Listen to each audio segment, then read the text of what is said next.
So today here we got Dave Campbell.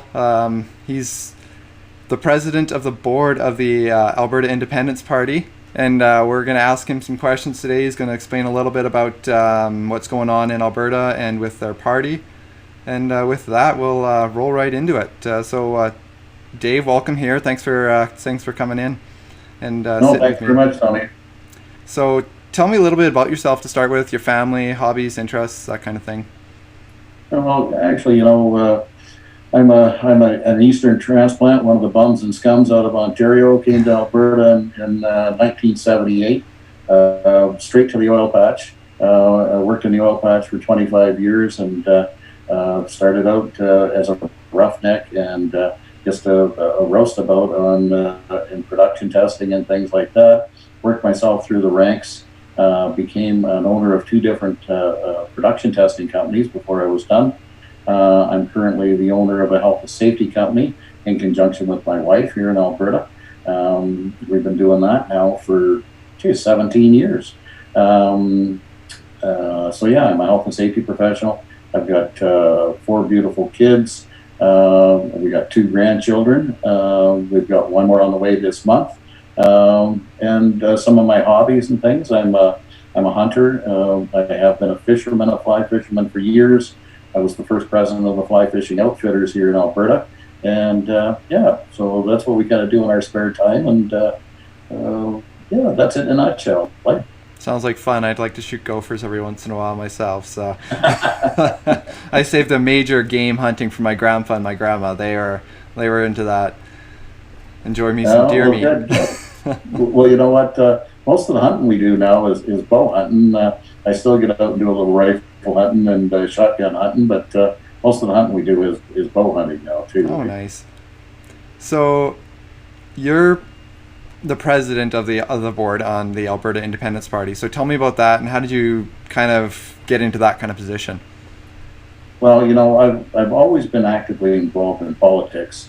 Right from when I was a young guy and coming out of high school, was always kind of involved, knocking on doors and things like that for the parties. Always been a pretty staunch conservative guy. And I got involved, and I always, and throughout my time, like I say, I got to Alberta in 1978, and I've been, just over the years, you just see how badly Alberta's been treated in Confederation, along with the rest of the Western provinces. But particularly here in Alberta, how we've been beaten up by the original Mr. Trudeau onto his son, and we're going to be really attacked again here come this throne speech on September the 23rd. So I got involved a couple of years ago with Mr. Bjorkman, invited me to become part of at that time it was the Alberta Independence Party. We've changed the name now to the Independence Party of Alberta. Became involved at that time, helped out with the last election. Was the first person actually elected to the board of directors last May, I think it was, and we've moved on from there, kind of thing. So now we've really come to really moving things forward. We've got a proper set of bylaws. The whole board has been fully elected. We've gone through 2 election processes actually, or cycles, and I've been elected twice, thankfully, by the board. And, I think it's some of my background and my work experience, some of my political experience. And so, yeah, we've got a fully functioning board now. We just got a couple more people on it this weekend at our last board meeting. So, yeah, I'm just, I work for the people of our party. And we're just diligently working forward here to 2023. And hopefully we can form government, or at least get a few of our MLAs elected, our candidates elected. Cool. Well, good luck on that. The Western separation kind of has been a big hot button issue for the past year, kind of, and now we're leading up into another possible election with that throne speech you were mentioning. If that doesn't go, well, actually, I'm not sure if that's not what Trudeau wants, but we'll leave that. But recently we've seen a big revitalized push for this under the guise of that Wexit movement. So what's your kind of take on that movement or separation in general? Well, separation in general, absolutely. I am a separatist myself. Our party is 100% a separatist party. That's what sort of separates us from a lot of the movements and some of the other parties that are here in Alberta here too. Wexit has been a real social media phenomenon, and you can't take that away from Mr. Downing and what he did on that kind of end.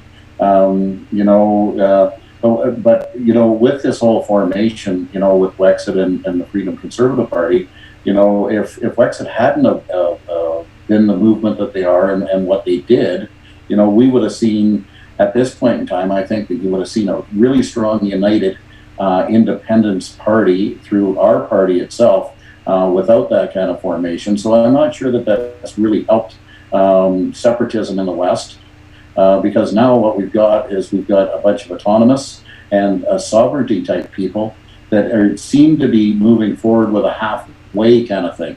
If we get some concessions from the East, everything's okay kind of thing. So again, our party is 100% separatist. We believe in, hey, we're going to take the autonomy, we're going to take the sovereignty, but we want to push it right through until we actually get rid of the anvil, which is Canada. So, kind of a loaded question, and I think I probably know how you're going to answer this question, but how do you feel the Liberals are doing in terms of running Canada as a whole? Well, I think that, and it is a bit of a loaded question, yep. Because, as I said, Mr. Trudeau Sr. Was an absolute disaster when it came to Alberta, and his son is proving to be even a larger disaster. If he's allowed to continue on, he's going to turn us right into an economic basket case here in Alberta. And he's also, internationally, we're becoming an absolute laughingstock. So, right now, Mr. Trudeau's putting us under completely unsustainable debt. It could reach upwards of $400 billion this year alone. And he's going to look at we've got a deficit now that's going to be well over $1 trillion that he's going to saddle Canada with, and Alberta in particular, because we're the guys we're the economic powerhouse of this darn country, or have been, so we're in for a lot of hurt here. He's got a globalist mentality, he believes in the modern monetary theory, and he's just an absolute extremist. And, so he's certainly not a friend of Alberta, and he's certainly not a friend of Western Canada. So, and the policies that he's got now are only going to benefit his friends and the rich folks of this country. They'll be able to put their money into tax havens. They'll be able to put these things away.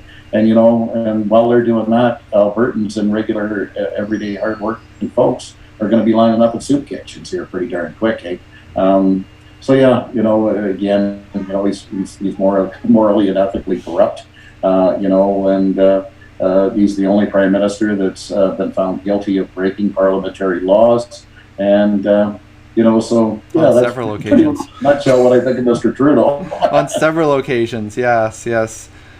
And there's more of it coming up apparently too. There's rumors of yet another violation coming up. So I'm like, yeah, it's it's scary for us. Yes, absolutely it is. So how has this mishandling affected Western Canada or Alberta in particular? Well, hey, like I said, it's pushing us into straight poverty. Soup kitchens have got big lineups. Unemployment rates are going through the roof. Insolvencies are reaching epidemic type levels at both the personal and the business type stuff. Our suicide rates are going through huge increases. And the people are just becoming completely demoralized here. We're strong working people that believe in going to work every day, paying our taxes and making a good day's pay for a fair day's work. And it's just killing this province. We've lost hundreds of $billions in revenue just because he's scaring away investment. People don't want to invest money in this province if they don't know what the goalposts are. So you bring in all these taxes. We don't know what's going to happen. We've got all these different policies that we can't move oil, we can't ship oil off the coast, and all these types of things. And it's just going to kill our economy here in Alberta, and it's going to make it unsustainable for us to make a living here. Yeah, I can see that second carbon tax hitting Alberta pretty hard if that goes through. And yeah, Well, when you start looking at this, the living wage type thing that they're discussing, a complete remake of healthcare in this country, and paying for all medical aid and things like that, and all the prescriptions and things. I don't know where in the world they think this money's coming from. There's only a couple of half provinces left, and how much more can Alberta and Saskatchewan, for that matter, how much more can we give? I just don't know that there's any more money to give. yeah. I mean, we see that saw that with when he was running for his first term. I mean, he said the budget will balance itself, and it's like doesn't work that way, and it sure hasn't worked that way. My dad's an accountant; he would definitely laugh at that. Well, you know what? He's one of these guys that, as we get into it, I do believe he truly believes in the modern monetary theory. That you just keep printing money. You just keep printing money, and sooner or later, that whole premise is going to come crashing down. And then we're going to have another 1930s. Well, you know what? It's bad enough already. Yeah. Yeah. So it's scary. Is what it is for sure. It's very scary. Yeah, for sure. So right now we also see talks of Alberta joining the U.S. And in my previous interview with Peter Downing, he kind of seems like he's a real big supporter of that. What are your thoughts and your party's thoughts on that proposal of being like the 51st state? Well, we're just working on our programs and policies here right now, and certainly that hasn't come to. That's not something that we've been dealing with. So at this point in time, we don't have an official position. We do believe in citizens-initiated referendum, and so we will, when we actually get to that point in forming government, we'll put that to the people, or we can certainly take that into consideration. Our party's actually got a 4-year plan, a transition plan, that starts out with asking the people of Alberta a very clear question: do you want out of Confederation? And we would expect, if we are lucky enough to actually form government, that most of the people in Alberta would believe in that type of premise, and we would move on from there. We'd make sure that we have, we collect our own taxes, we've got our own police force, we've got a military, our healthcare system, we'd have an education system that would be second to none, and do those types of things, because we do actually we bring in $101 billion a year into this province, and we ship off over $40 billion in total taxes and equalization payments to Ottawa. So we've got the means and the wherewithal to actually do what we need to do. Again, we don't have an exact plan on that type of stuff. But for me personally, I'm totally against joining the United States. Right now we're a small fish in a small pond, here in Canada, and we don't get treated very well. So I just cringe at the thought of how we might get treated in the United States of America, with how big that they are. And when you look at some of these things too, Dr. Vivian Krause, found out years ago that American oil companies were funding anti-Alberta oil protests and organizations here. And I wouldn't be surprised at all when I start seeing, I don't know where the funding comes for this 51st state, but, billboards all across in different areas and things like that. Billboards, electronic billboards outside the legislature are $10,000 plus per month. When you see them here in Alberta, you see them in Ottawa and things like that. And I just wonder sometimes where the money's coming from to do that. Yeah, I know. Even with blockades, there was talk that there's Soros, the Koch brothers, the Clinton Foundation, Obama, all them were behind a lot of that. And I mean, I myself, without proof, who can really say one way or another? But I mean, there's just so many rumors about it that you wonder just how much truth is there and who is behind it for sure. No, well, that's true. But I think Vivian Krause's research is pretty definitive in a lot of areas here too. If it wasn't really definitive, I think a lot of these organizations would have been taking her to court a long time ago. Yeah, you're probably right about that. Is your party willing or planning to work with some of the other separation groups of parties that are in Alberta to make a push for that in Alberta and Western Canada? Well, certainly there are a lot of organizations, movements, and those types of things in Alberta. And we're in regular talks with all of the different parties here, particularly the fringe parties in particular.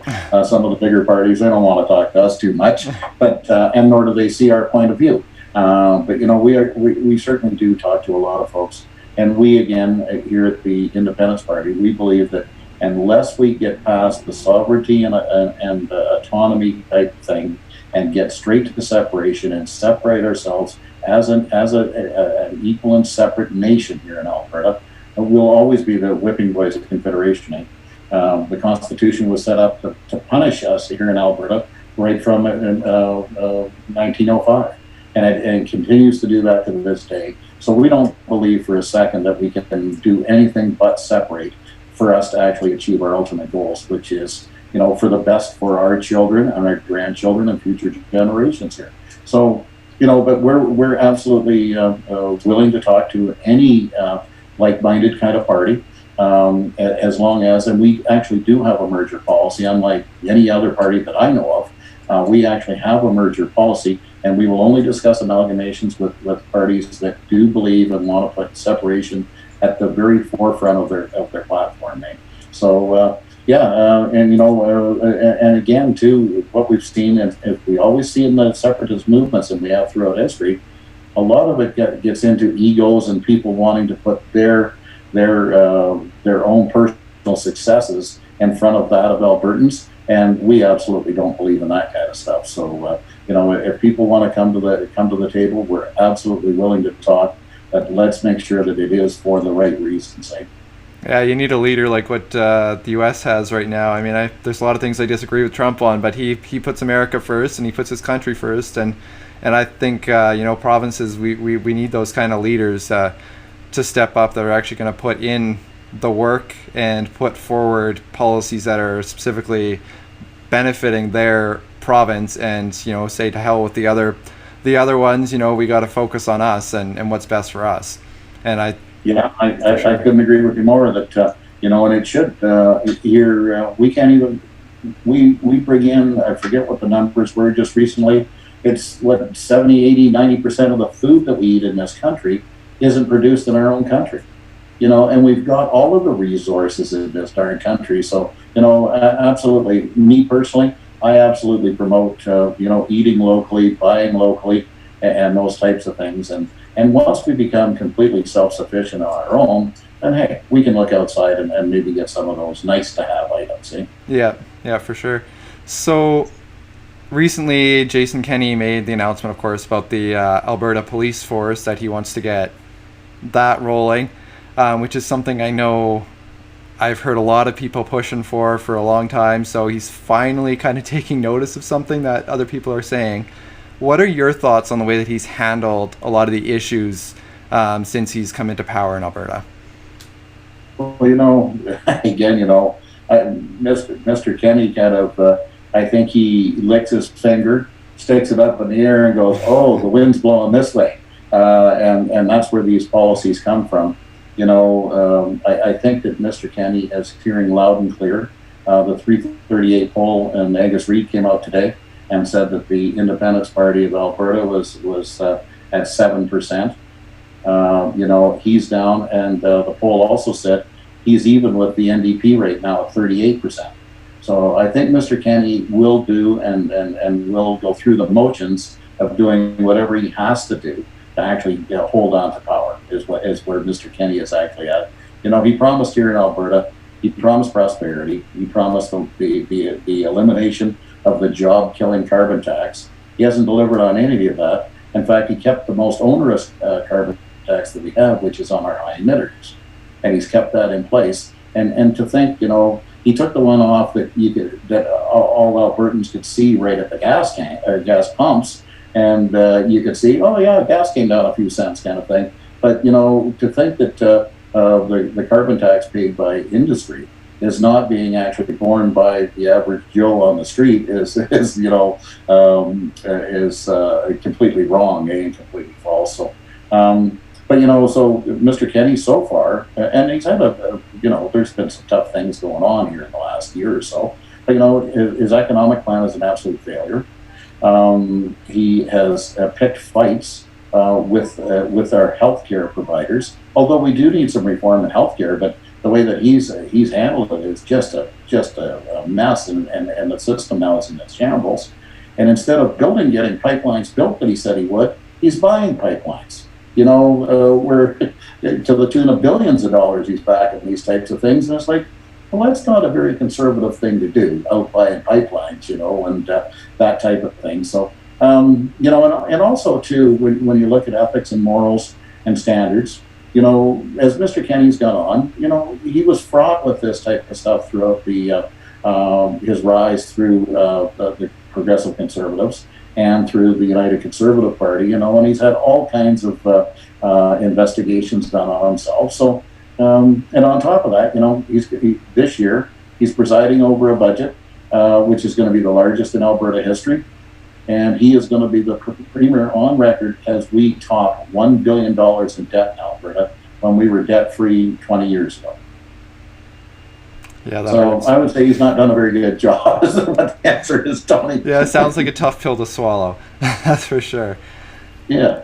So with COVID, I know it's easy to look back on it and think, I would have done this, I would have done this. And it has been a tough thing for, governments to handle because it's been a new issue.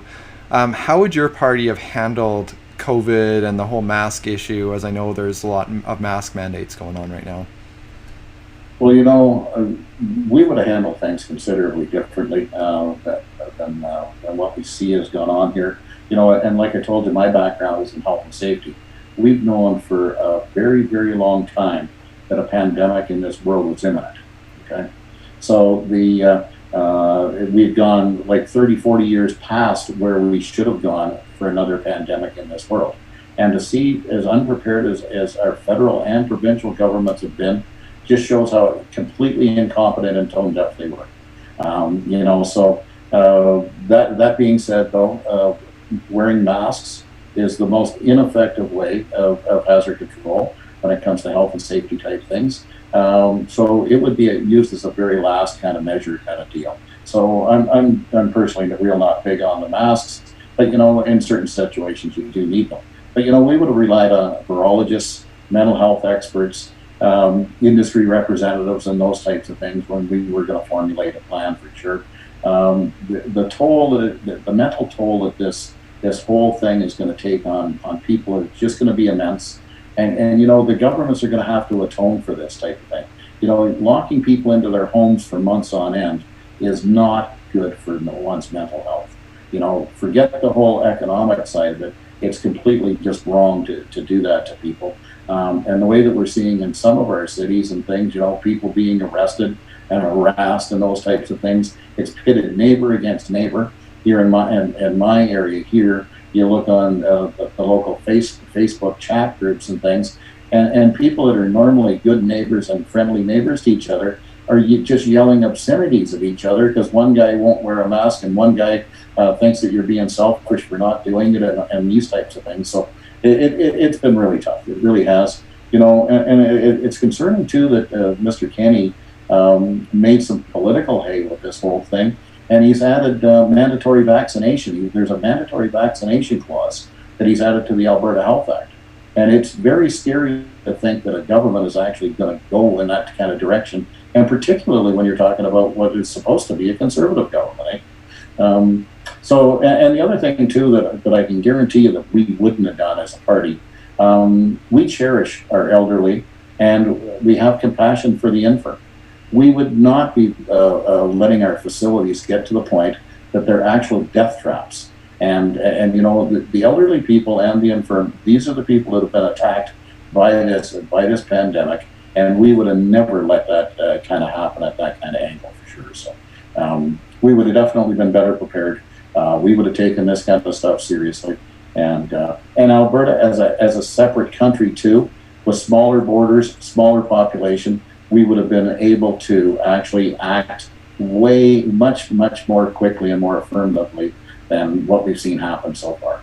I'm not sure if you saw the one Rebel News segment, but they had a gentleman on who actually used to be a CEO at a mask production plant, and he says 70% of all the bacteria and droplets actually escapes from around the mask. So he said, he's like, it's actually one of the most, like you were saying, one of the most ineffective ways of actually preventing these kind of things from spreading. The hand washing and stuff, he said that's way more effective, and not just disinfecting all your surfaces, because that just creates more of a super virus and that kind of stuff, and stronger. And so he's like, yeah, I actually found that interview very, very enlightening. I'm like, yeah, that's actually really, really interesting to hear somebody from that kind of position speaking out about that kind of stuff.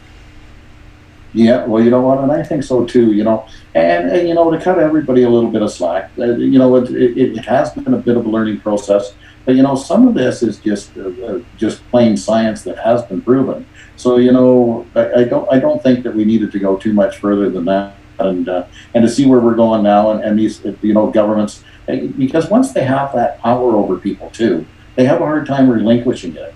So it's still the talk of the town. It's all over the news. We don't talk about the death rates are way down. All they talk now is the infection rate, and it's surprise that we're having more people infected as we test way more people. Yeah, well, exactly. When they were making fun of the U.S. for this kind of stuff, and too, I'm just like, yeah, they increased testing. Of course, they're going to find more people. Like, yeah, it's like, surprise. Logic. Like, who knew that might happen, eh? It's logic, but that's something that our leader doesn't really have right now, I don't think. But I know another thing that I just did a video on yesterday too. I'm not sure if you've heard of it, but there is in Quebec. There's an isolation facility that they have, that the people who are not cooperative go there, and it's a secret location. And I know there's talk that there's one being built up in Fort McMurray area as well. So that kind of has me a little bit worried. And there's one in Toronto that they're working on, and I'm just like, and the company that had information on it because they were building it, they actually took down their information on it last night after I'd read it. They went and actually took all that stuff down. I'm like, getting flack, are we? Like, well, you know what? You just look at what's happening in Australia to the people. Oh, the very same type of stuff. These people are not willing to. This is much bigger than a pandemic. Yeah. Because when you really look at the curve and all this type of stuff, the curve never materialized. Everything that the predictions of all of these medical experts, the World Health Organization, and all these things, this never even came close to materialized. Yeah, it's like what our Premier Scott Moe was saying the other day. He said, you were talking about a curve. What curve? There's been no curve. Yeah. It's flat. Exactly. And it's like, I mean, yes, we have little outbreaks here and there. Saskatoon right now in Saskatchewan has had a few outbreaks. And right now they're getting more. Swift Current, we had an outbreak, but we've kind of flattened that out. And it just took a little bit more precaution. And then, we were able to get that down again. Well, it's kind of the same with the flu. Like, you get your flu that spreads around every year. We're coming into that season again. So I'm worried with my kids in school. I'm like, okay, so when the flu hits, are they all supposed to just stay home all the time, every single time they have a sniffle or whatever? Because I'm like, yeah, I can't afford to have my kids at home all the time. It was hard enough in this past 6 months. Like, yeah, well, you know what? And again, when we get into that whole mental health thing too with the kids, and I can't even think of one case where there's been a young kid or even kids under 20. I think there was one young fella in Quebec, unfortunately, died. But when you really look at it, like, young kids are getting COVID, and let's not downplay what's going on here. But at the same time, they're not dying for sure, and and getting them out and getting them, particularly the young ones. There's a lot of benefit to be going to school and the social adjustment and getting along with kids, and even confrontations, and how do you deal with confrontation. And if we start keeping everybody again locked in their homes, this is not healthy for anybody, and particularly children that should be out playing, maybe eating a little dirt too, that might help you down the road to build up your immune system. Yeah, I know my kids were anxious to get back to school. They were so happy when they found out they were going back. And they're like, please don't make us do remote classes. And it's like, No, I do want to know what they're teaching my kids, because there's been a lot of school indoctrination issues going on right now too, especially down in the States, but somewhat in Canada here too. And I'm like, I do want to know what they are being taught. That is something I would like to see happen actually, is that I think they should be providing parents with the school curriculum ahead of time digitally, that they can go through and be like, okay, this is what they're learning. So parents can kind of be like, okay, I don't like this, I don't like this, because I don't like things being shoved on my kids, that especially a lot of this SJW or social justice warrior stuff that's been going on. I don't want that shoved down my kids' throats, because they're... No, you know what? Yeah, well, no, absolutely. And you know what? And us as a party too, we will be turning schools back into what they're supposed to be. These are not supposed to be indoctrination centers. These are places for education, to set our children up for success later in life. That's exactly what they're supposed to be, and that's what we will do as a party. Glad to hear that. Is there anything else that you'd kind of want to address or mention before we end this? Sure. Well, you know what? I'd actually like to just talk one thing a little bit to rural Albertans. You know, they've been hard hit. You know, the small farms have been hard hit.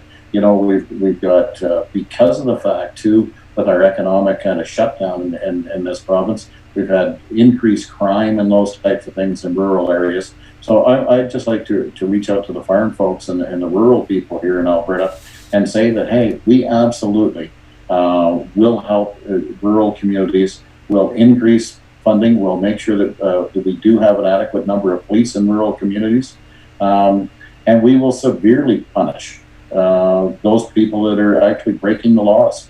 And we're not going to punish the people that are protecting their property or their loved ones. You will be able to protect your property and your loved ones, and there will be no repercussions about those types of things. Eh?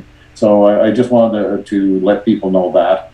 And you know, and the other thing, maybe just a little bit of a shout out here too, you know, to beat these established parties, these are huge entities that have been around. You know, even though the UCP is a new party here, it's a party that's you know, was made up of the PCs and the Wild Rose, and they're extremely well funded. You know, so I just like to ask people here too, please buy memberships in our party, the Independence Party. You can get to us on our website and those types of things. Donate your time, become involved in a constituency association, because you know, with the help of regular everyday Albertans, we can absolutely make a difference, and we can get Alberta back to being the envy that it is and should be in Canada and the world and beyond. For sure, yeah. And I know, speaking of rural Albertans and law and order, it's like I'd like to see Castle Doctrine brought into here, where they actually have the right to defend their property, and instead of all this gun control garbage that we see happening, how about give power back to people who actually own the weapons? And because it's not the gun owners who are actually committing crimes, it's people who don't have all these gun ownership and registered weapons. They're the ones who are actually committing these crimes. So I'd like to see it be like, you know, you can defend your property. If someone comes in there, defend it. Because it's like, my family, I don't care if I'm going to jail, I'm going to defend my family. And I think that mentality needs to be a focus of governments going forward too, in terms of guns. Yeah, well, and you know what, and we fully support that, Tony, that, you know, and when you really look at some of these things, we believe here too, that, you know, the people that commit these gun crimes and you know, and that's what always gets blown up by the leftist kind of governments, by the news agencies and things, is whenever there's a you know, like Nova Scotia and things, whenever there's a big mass killing and stuff, well, the people that commit those types of crimes, I truly believe, and I think we believe as a party, that these are mentally ill people. Sane people don't do these types of things. A regular everyday gun owner, a duck hunter, a farmer that's using a weapon for pest control and those types of things, those aren't the people that are committing mass murders. They're just not. You know, so to punish these people is just plain wrong and wrong-headed. You know, it's not going to help crime in one bit in this country, and we don't believe in that kind of stuff. We believe that, you know, if we've got people that are mentally unstable, provide programs to help these folks. That's what we should be doing. And you know, let regular law-abiding citizens alone to do what they need to do. 100%. I mean, it doesn't really make sense what they're doing either, because I mean, you see Theresa Tam talking about legalizing hardcore drugs, and yet they want to make guns illegal. I'm like, which actually kills more people, hardcore drugs or guns? Because it's pretty heavily sided onto the drugs thing, especially with all the fentanyl you see laced from all the Chinese drugs coming in. Yeah, no, absolutely. You know, and that's the thing, that it's completely misguided. But you know, it plays well with the city public. You know, people that have never been to the country and things like that. It plays well with those types of people, and it pulls at their heartstrings and things like that. And you know, all these bad gun owners, and there's another person that died and things like that. But yeah, if you really look at the statistics, it's minuscule, absolutely minuscule. Well, in Britain, they went the other way too, and they got rid of guns. But then what happened? Knife crime went skyrocketing. And now all the murders you see there are all from knives and stuff. I'm like, so yeah, they're going to find other ways of doing it. Taking away guns is just going to stop people from being able to protect themselves. That's all that's going to do, and it's going to make it so farmers can't go and hunt and provide meat and stuff for their family when they're already being heavily taxed with carbon tax. And they have to be able to afford food some way. Well, you know, if they take away all of the different weapons and things like that, sooner or later people will start killing each other with hammers, and they'll take away the hammer from the carpenter. You won't be able to build anything anymore. Yeah, where does it end? Where do you draw the line? Like, exactly. Yeah. Well, thanks for coming on here, David. Really, really appreciate it. It's been a pleasure talking to you.